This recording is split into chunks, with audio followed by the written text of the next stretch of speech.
Sex Panther. Oh, hi everybody. What a nice surprise to have you all in my home.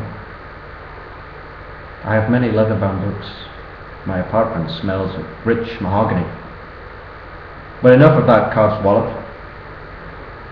We are here to celebrate the 21st birthday of Mr. William Benedict Bond, better known to you and me as Will, Bill, Billy, Willie the Kid, Billy the Whiz, Big Bill, Big Billy, Billy the Bull,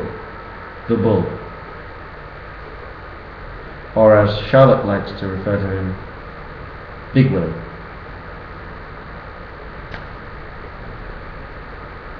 And as has become fashionable in these times, I've written a poem.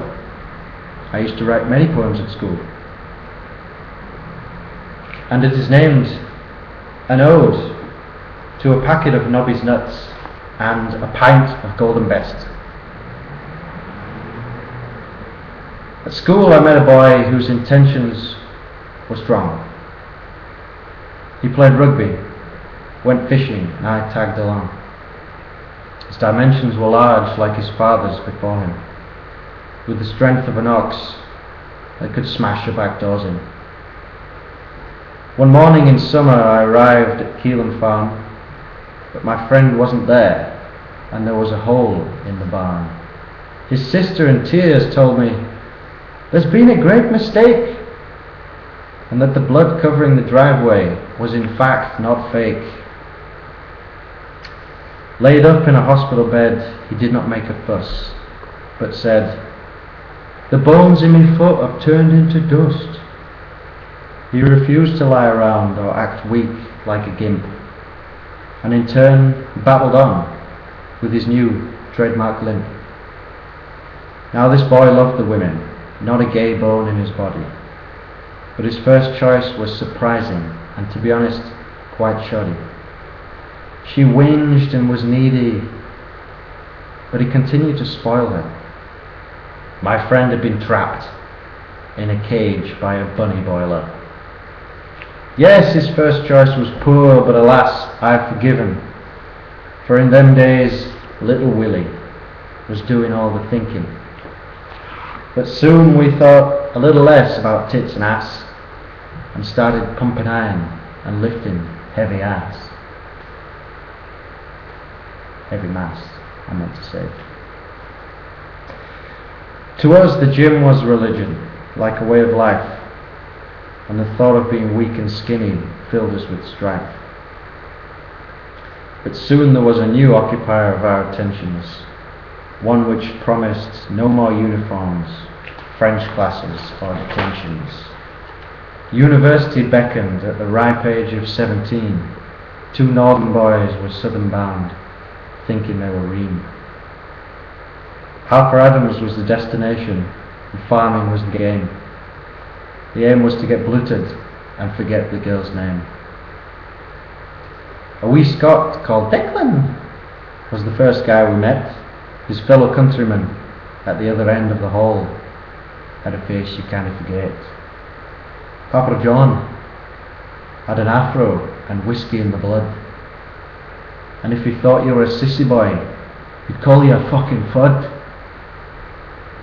It was clear that for my pal odd things would make him smile, like depositing his pubic hair under the carpet tile. He would obtain free cutlery from the canteen once a day, and to the Chinese dinner lady, in his best accent, he would say, "More meat, please." He'd soon have to sort himself out though, as he was back on the prowl, and he'd found a new lady to make his heart growl. Rawr. Yes, she's from Lancashire, and yes, she can't say for, but this lass was a good egg, a real top score. Like two peas in a pod they are. In fact, it makes me quite jealous. But it's not veg they're after, it's fruit, if you can get them to tell us. Moving swiftly on, the camper will soon make its maiden adventure, and with my pal at the wheel, it's sure to be a summer to remember. 10 years have flown by, and I think thanks are now due for the times fishing, shooting, brewing, and training, to name but a few. Whether we're dry skin walling or crashing a motorbike through a gate, at the end of the day, he's still my best mate. Whichever future path Will chooses is destined to succeed, and if I can assist in any way, there's no need to give heed. With a packet of Nobby's nuts and a pint of Golden Best, you'll be food. But who cares? Because that's a real dude. And without further ado, ladies and gentlemen, we raise a toast to Big Bill.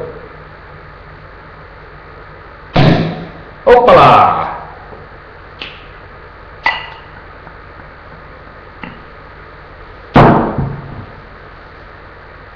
Happy 21st birthday, pal. I'll see you in September.